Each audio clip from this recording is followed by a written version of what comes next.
So I'm doing a series, and this is part one.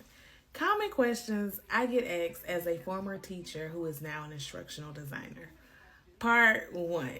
Okay, so this is going to be kind of long-winded because this question I get asked almost every day. And it's the most common question I get. And it is, how did I do it? Well, it's not a simple answer. So let's go back in time. So the first thing that I did was I really had to come to terms like, this is what I'm going to do. I had to change my mindset that I could do it. I was capable of doing it, smart enough to do it, and this is what will happen, right? I'll never forget, it was the summer of 2020, and I just knew that I couldn't do this anymore. I was ready for a change, and I was sitting on the couch, just dreading going back to work in the fall. And I cried and I said, you know what, Patrice, nothing is stopping you from doing this but you. And literally in that moment, I said, you're right. I can do this. I can do hard things, right? I thought about when I was becoming a teacher, I did the alternative route. So I had to take alternative classes to become certified. And that wasn't an easy task at all. And so when I sat there and thought about like, hey, I went through this whole process before I was a teacher to obtain something that I really wanted. I just had to buckle down, study, and do the work. I can do it again. So I changed my mindset. That was step one.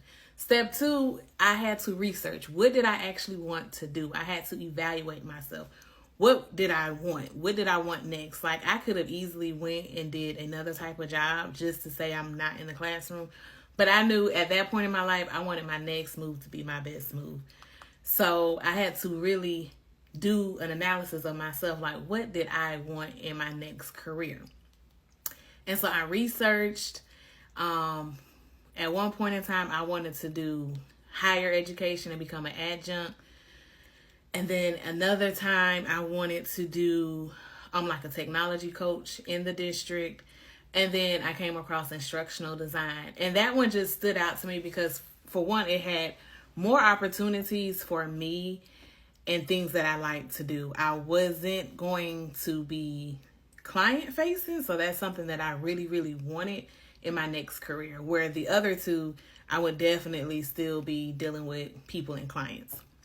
So once I researched and figured out what route I would take, what was for me, then I started looking at the job roles and what I could qualify for or what I needed to upskill for. So upskilling is the third thing that I did. So as a teacher, you have a ton of transferable skills, right? But at times you may be missing one or two things for different job roles. And so you may need to invest in yourself, whether that's a course, a book, whether you just invest in time, learning something online, but you need to do something to get you prepared to go to the next level. And so for me, I did a lot of software training to learn the software that was needed for the job.